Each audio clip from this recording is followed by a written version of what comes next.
Madame, Messieurs, bonsoir. Je suis très heureux de vous retrouver pour ce nouveau numéro de l'émission Décrit Info, magazine d'analyse d'actualité politique qu'on a lancé ici à CPL Télévision. Nous prenons des questions majeures qui retiennent l'actualité dans le domaine politique et social. On les met sur la table et on tente de les analyser et de leur donner une forme. D'où d'ailleurs le slogan évocateur de cette émission lorsque nous disons que le Décrit Info, c'est les tempos de l'actu selon notre feeling. Nous avons notre manière de voir les choses, de les ressentir. On expose nos arguments et nos propos étant pris de vos critiques parce que nous restons convaincus que du choc d'idées, la lumière finit toujours par jaillir. J'aimerais d'ailleurs vous dire aussi merci de l'attention particulière que vous n'arrêtez de multiplier à ce que nous faisons ici à CPL Télévision. Vous n'arrêtez de nous appeler, de faire des critiques, de discuter comme on appelle les débats dans le couloir. Et puis donc, vous pouvez nous joindre par le numéro qui s'affiche donc au bas de vos petits écrans. Nous sommes ouverts à la critique. L'actualité politique dans le pays reste dominée par l'adresse du président de la République, très attendue.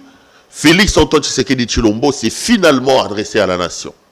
Un discours de 6 minutes dans lequel le président de la République a dit tout et n'a dit rien. Je vais me justifier et donner mes arguments au cours de cette émission. Je vous propose donc qu'on fasse une balade, une analyse en profondeur sur ce qu'a véritablement dit le président de la République.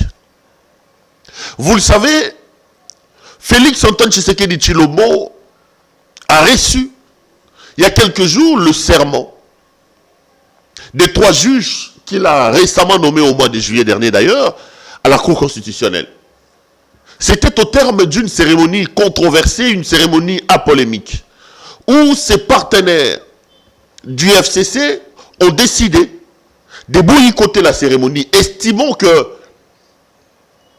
la procédure, le processus qui a amené à la désignation de ces juges était entaché d'irrégularité et d'illégalité. Je ne reviens pas là-dessus parce que j'ai fait plusieurs émissions où on parlait de cette question-là, mais malgré ça, le chef de l'État a reçu la prestation des serments de ces 3 juges. Et déjà au lendemain, après la polémique, après tous les bruits qu'il y a eu autour de cette affaire, le chef de l'État a annoncé qu'il devait s'adresser à la nation. Et c'est ce qu'il a fait. Beaucoup attendaient des annonces chocs.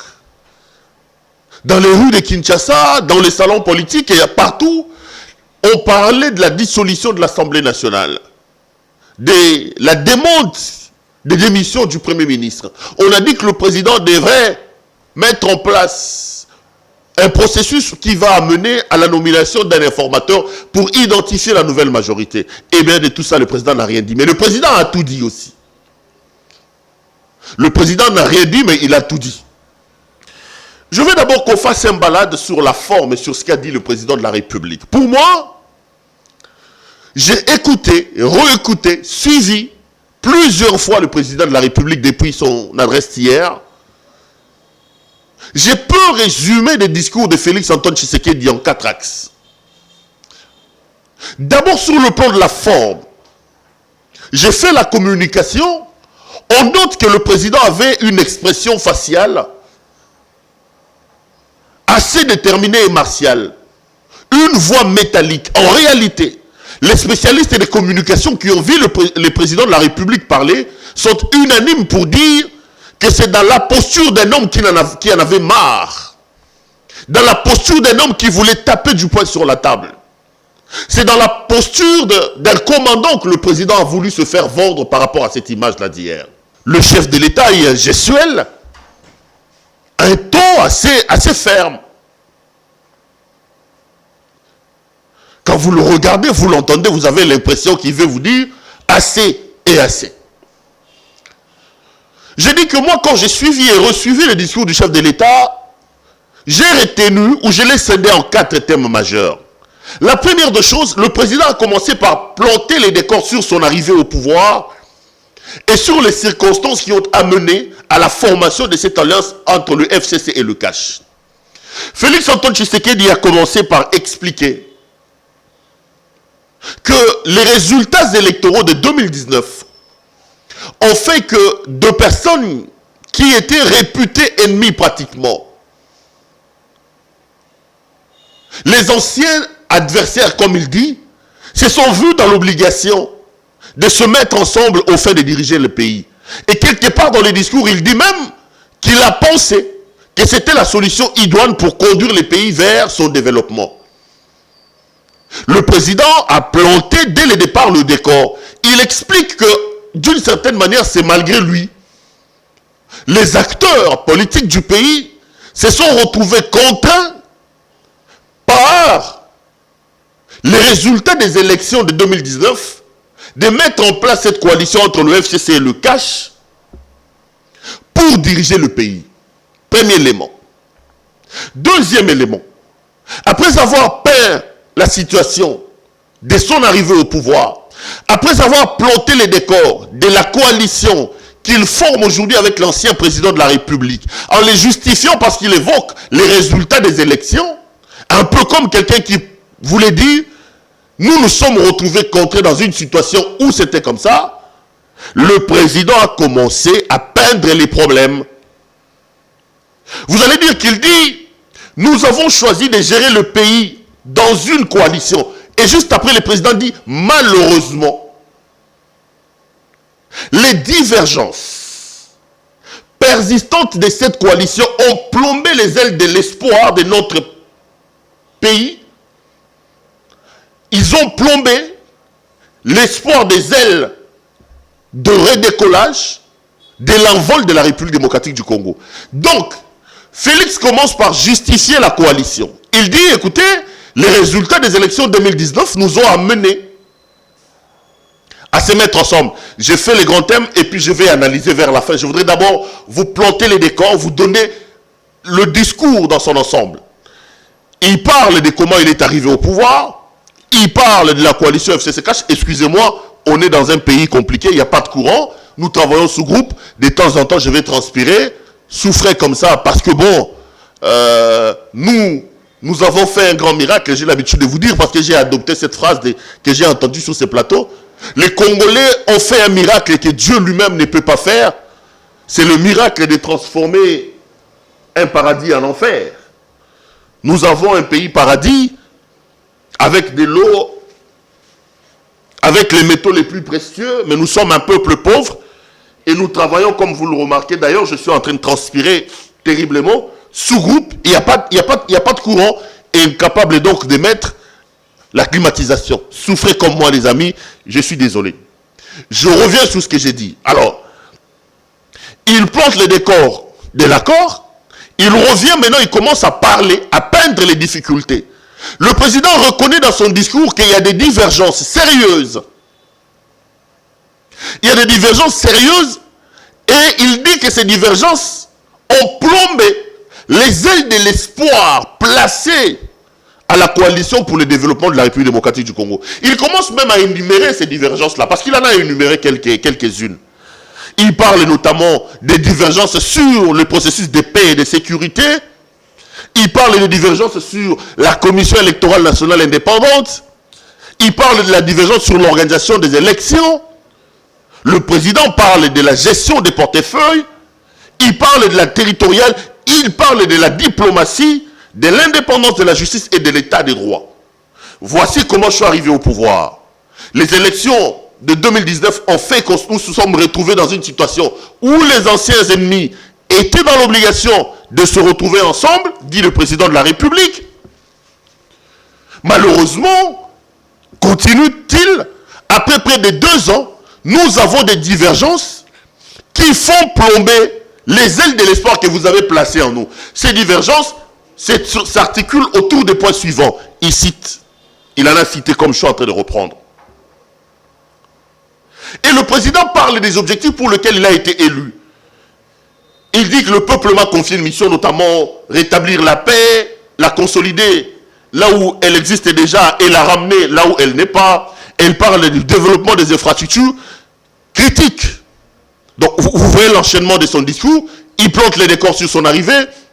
Il parle des divergences avec son allié.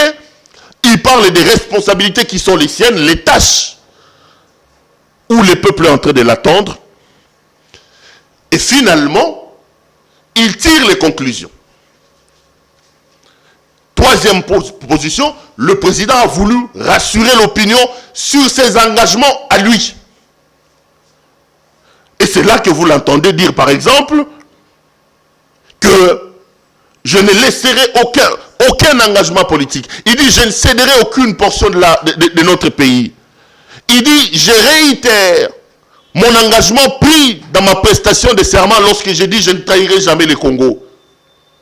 J'ai dit, les amis, que je résume en gros le discours du président en 4 points. D'abord, planter les décors sur la coalition FCC-Cash, je vous ai expliqué. Deuxième chose, le président relève les divergences de cette coalition.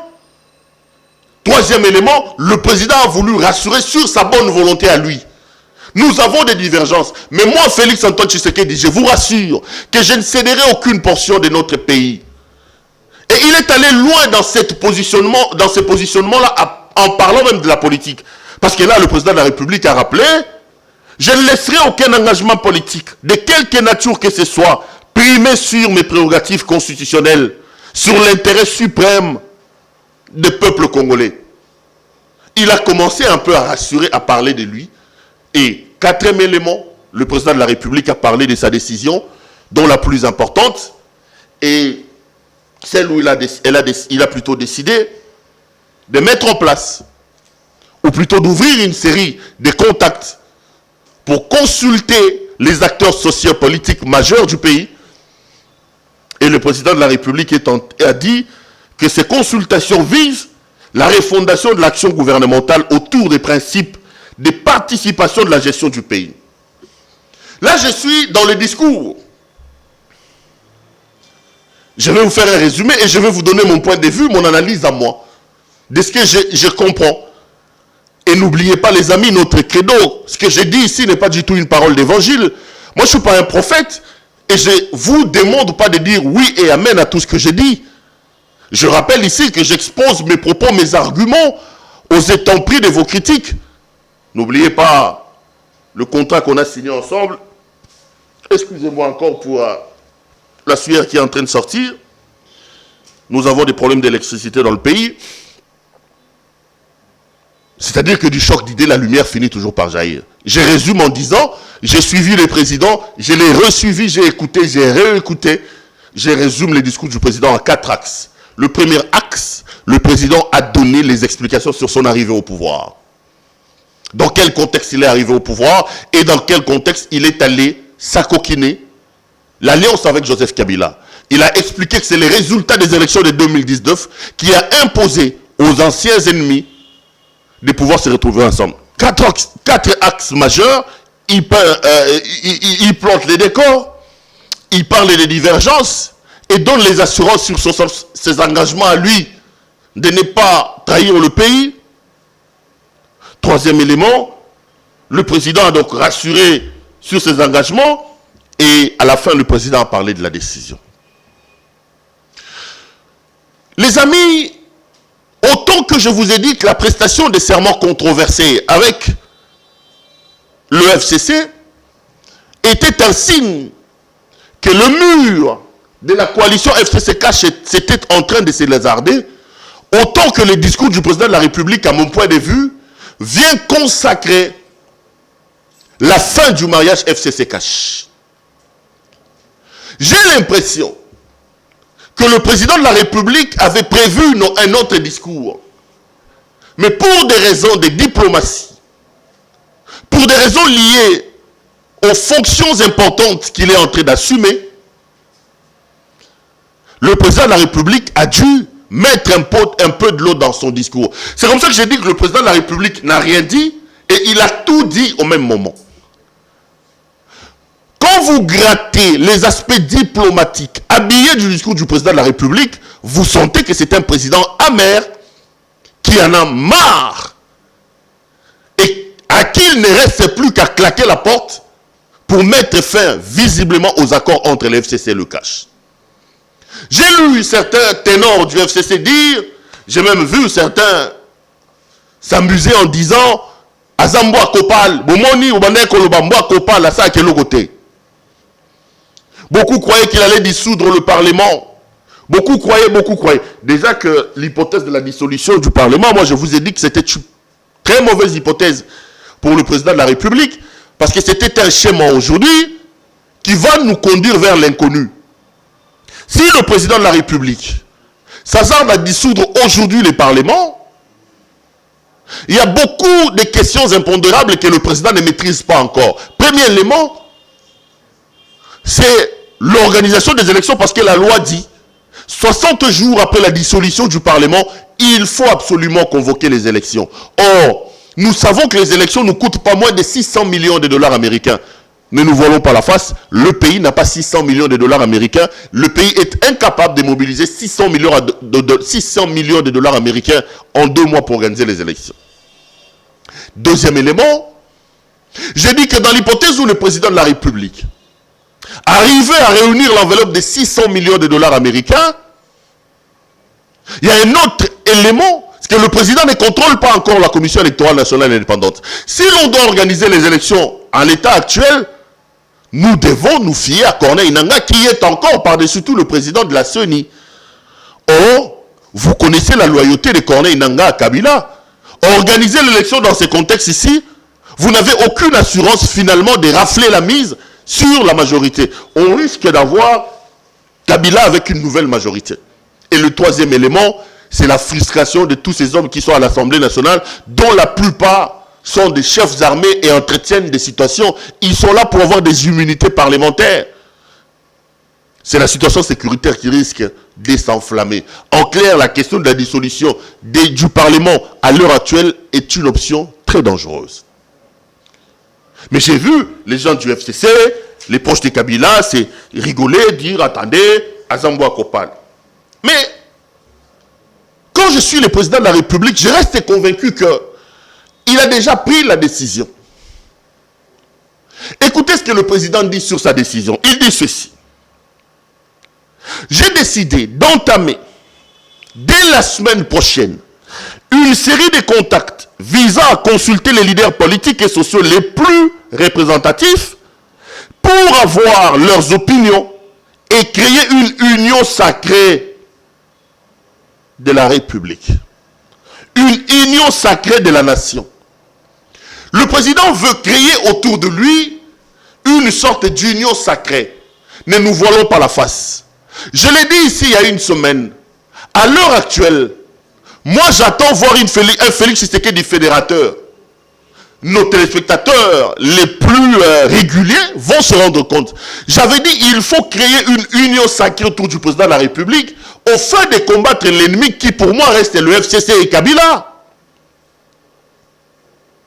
Aujourd'hui, il faut qu'on arrive à voir une situation où vous avez un Félix Antoine Tshisekedi qui est arrivé au pouvoir dans les conditions que tout le monde sait, selon la Mouka.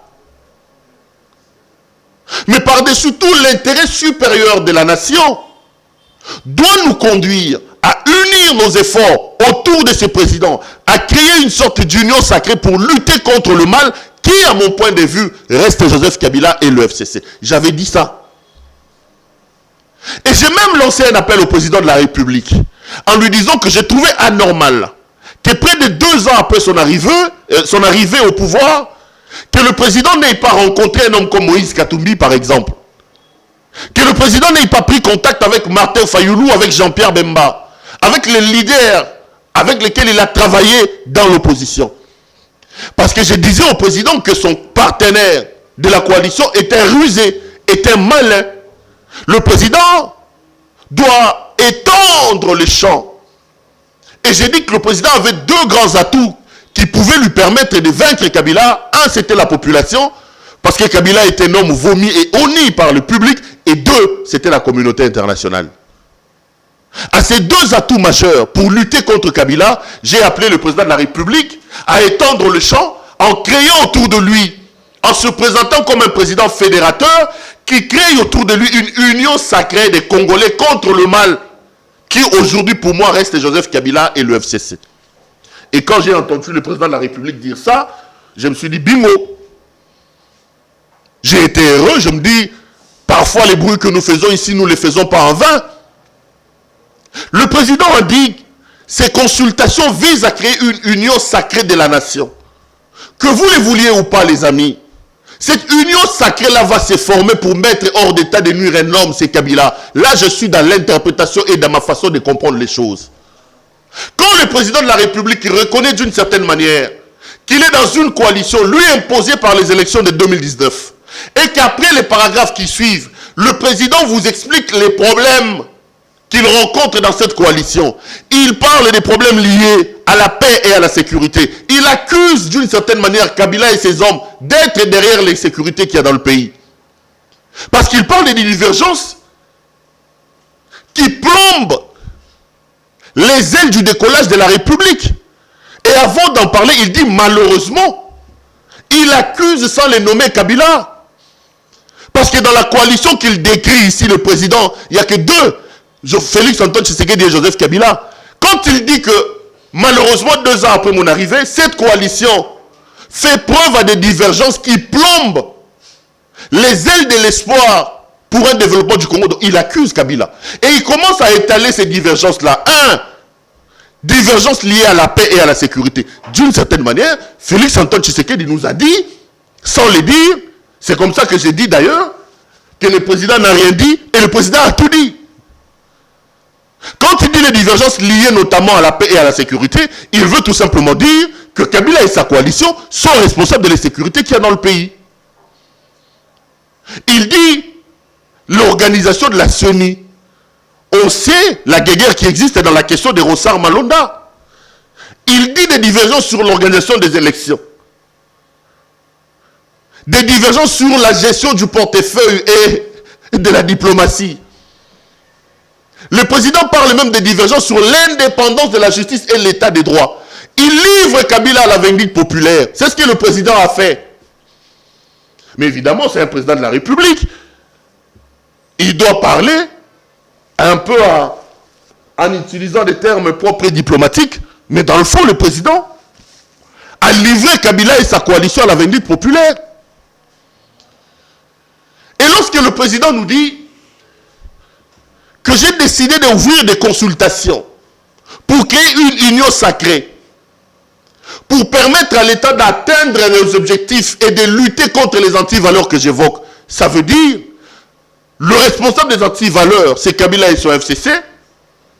Pour ça, j'ouvre les champs, j'intègre tous les Congolais, il parle des forces politiques et sociales majeures, au fait de créer une union sacrée de la République contre ces antivaleurs. Donc, en clair, sans le dire, Félix vient de signer le certificat de décès de l'alliance FCC-Cash.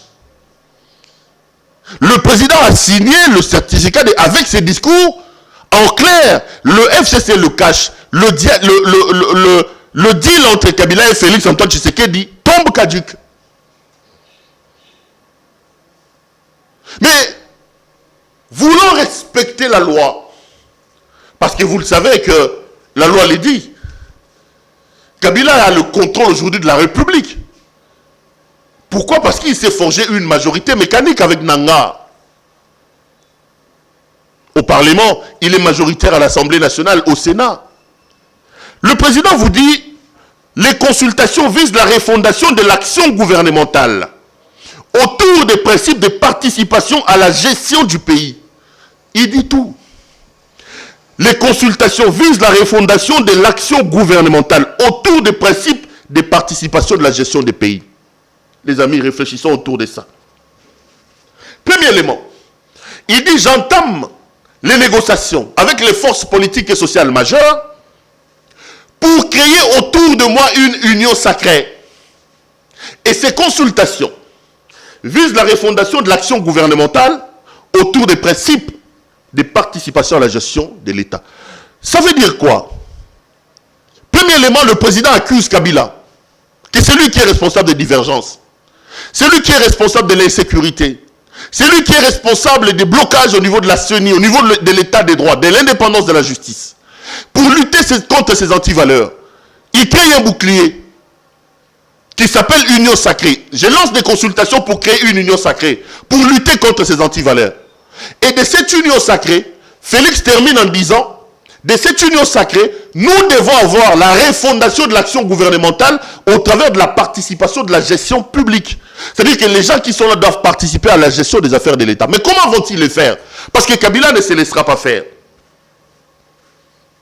Comment les hommes qui participeront à l'union sacrée du président de la République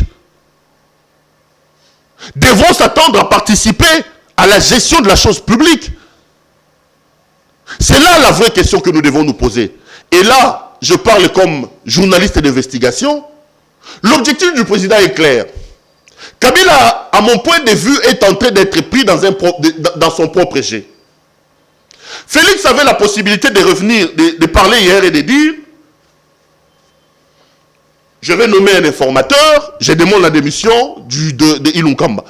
En réalité, selon les informations, le président de la République a réussi aujourd'hui, à l'heure actuelle, de reconfigurer la majorité au Parlement. Regardez, l'UDPS a environ 50 députés. Kabila, à peu près 350.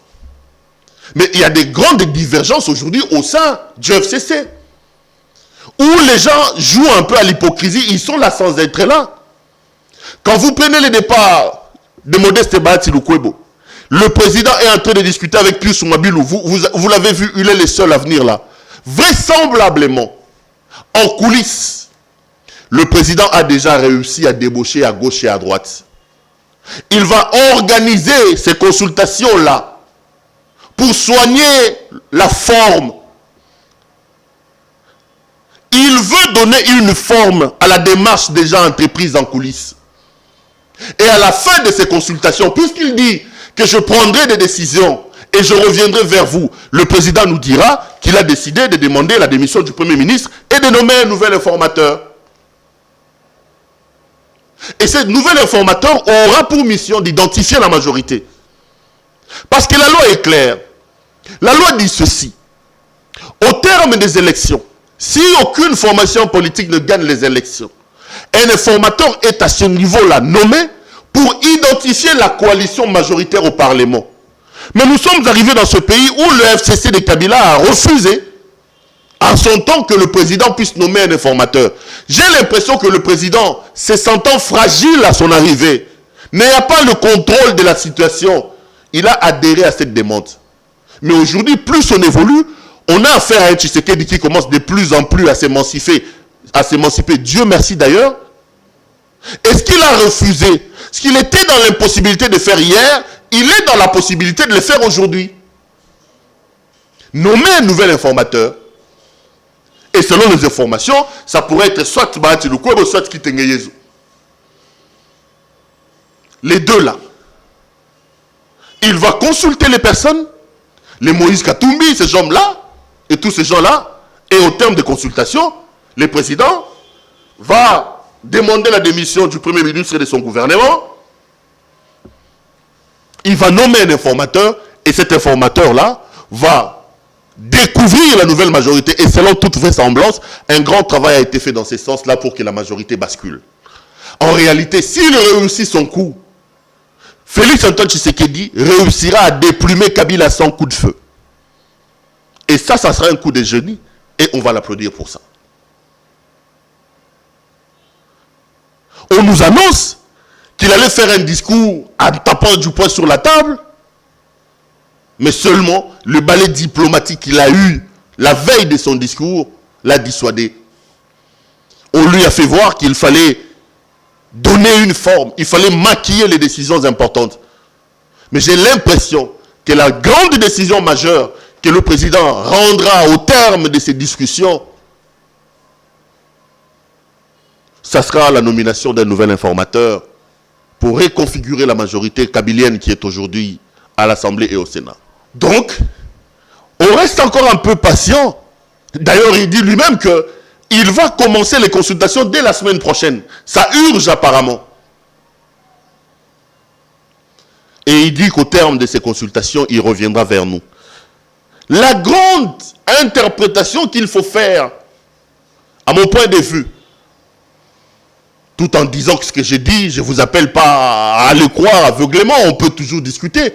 Mais je reste convaincu que, le président de la République a tout simplement décidé de signer l'arrêt de mort. C'était un certificat de décès qu'il a signé hier. Le mariage FCC cash, il faut oublier ça, c'est terminé. Et quand tu sens les réactions des gens du FCC, tu te rends compte que la peur a changé de camp. On a l'impression que la roue est en train de tourner. La roue est visiblement en train de tourner. Parce que le FCC, dans sa stratégie, c'était de donner l'impression qu'on a un président incompétent, incapable, qui ne comprend pas les choses. Les bloquer à gauche et à droite. Mais j'ai comme l'impression que les fils de Etienne Tshisekedi ou Mulumba a petit à petit compris que le salut pour le peuple, le salut pour lui-même, passait par une rupture avec Kabila. Mais il fallait trouver la stratégie pour arriver à une rupture douce. Et là, j'ai comme l'impression qu'il est en train d'avancer les cartes. Je suis en train d'arriver vers la fin de cette émission, tournée dans des conditions compliquées dans un pays, je rappelle, où nous avons décidé de faire un miracle et que même les pasteurs et Dieu lui-même ne peut pas faire. Quand Dieu regarde ce qui se passe dans ce pays, il dit, mais j'ai créé des hommes qui sont capables de produire des miracles qui me dépassent, moi, les bons dieux. Et le grand miracle que nous avons fait, c'est de transformer un paradis en enfer. Dieu ne peut pas le faire. Nous avons transformé un paradis en enfer. On vous donne un pays paradis. Vous avez l'eau, vous avez tout, vous avez tous les métaux précieux du monde. Non. Vous les transformez en enfer. Et aujourd'hui, on commence à tourner. Excusez-moi, je suis obligé de m'essuyer parce que ça ne va pas. On n'a pas de courant. Quand vous lisez les statistiques, vous prenez l'ensemble de la République, le Congo, le Grand Congo, en termes de pénétration d'électricité, on est à 9%. C'est grave. Avec tous les potentiels qu'on a dans ce pays, c'est grave. Voilà là où on attend ces gens qui nous dirigent. Voilà là où on les attend. L'amélioration des conditions de vie des gens. Vous nous avez trouvé où? Vous nous avez amené où? Pas les tralala là. Donc souffrez de me voir en train de m'essuyer comme je suis en train de le faire, parce que bon, je suis obligé de le faire. Aussi longtemps que la SNEL ne nous donnera pas de l'électricité, ça sera compliqué. Je résume en disant que le président de la République s'est adressé à la nation. Un discours très attendu. 4 points majeurs. Moi, je l'ai disséqué en 4 éléments. Le premier élément, le président a planté les décors de son arrivée au pouvoir. Il parle de son alliance avec Kabila en disant que les élections de 2019 ont contraint les anciens ennemis, les anciens adversaires à se retrouver ensemble. Et il justifie ce choix en disant que c'était une solution idoine pour gérer le pays. Juste après, le président a commencé à parler des problèmes. Nous sommes arrivés, contraints par la loi. Malheureusement, voici la situation. Il a commencé à peindre les divergences. Et il dit que ces divergences ont plombé les ailes de l'espoir placé en nous pour le redécollage du pays. Mais le troisième thème, le président a commencé à rassurer sur sa personne, sur sa volonté. Il dit, malgré ça, moi je réitère mon engagement, ma détermination à respecter la loi, à ne pas trahir le serment que j'ai prêté. Je ne céderai aucune portion de notre terre. Rassurez-vous qu'aucun engagement politique ne peut être au-dessus des intérêts supérieurs de la nation. Il dit, je ne laisserai aucun engagement politique, de quelque nature que ce soit, privé, primé plutôt sur mes prérogatives constitutionnelles. Donc il a rassuré sur sa détermination à lui, comme Félix Antoine Tshisekedi Tshilombo. Et le 4e élément, c'est sa décision la plus importante, la décision qui signe l'arrêt de mort, qui signe le certificat de décès de la coalition FCC Cash. Quand le président dit qu'il a décidé, dès la semaine prochaine, de lancer des contacts pour consulter les forces politiques et sociales majeures de la République, au fin de créer une union sacrée de la nation contre les divergences et les antivaleurs qu'il a évoquées. Il vous donne Kabila nu, et il vous dit, voilà ce que je vais faire. Et enfin, le président dit que ces consultations visent la refondation de l'action gouvernementale autour des principes de participation de la gestion. J'ai dit en gros 2 importantes annonces que le président a fait sans le faire. Premier élément, c'est que le président a mis fin à la relation au mariage FCC Cash. J'ai dit que le président a signé un certificat de décès de cette alliance. Et puis deuxième chose, le président nous prépare à une nouvelle majorité parce qu'il parle de la participation à la gestion des affaires de l'État. Une nouvelle participation. J'ai l'impression que le président a déjà fait et il sait ce qu'il est en train de faire. On risque d'arriver à la nouvelle configuration de la majorité présidentielle et la majorité kabylienne risque plutôt de basculer vers une autre majorité. Mais le président a dit qu'au terme de ces consultations, il prendra sa décision et il reviendra vers nous pour nous en parler. Les amis, voilà ces quelques analyses que je voulais faire avec vous sur le discours du président hier. On va continuer les débats comme on a l'habitude de les faire dans le couloir. Le numéro qui s'affiche au bas de vos petits écrans, c'est mon numéro. Ceux qui ont l'habitude de nous appeler savent qu'on est très ouvert. On prend des critiques et on discute. On poursuit les débats dans le couloir, comme on a toujours l'habitude de les faire. J'ai été heureux de vous présenter cette émission. Je serai également heureux de vous retrouver lors d'un prochain numéro. Il ne me reste plus qu'à vous dire grand merci de nous avoir suivis. À vous demander de très bien prendre soin de vous, car vous le savez, chaque jour compte et chaque jour est une vie. Bonsoir chez vous.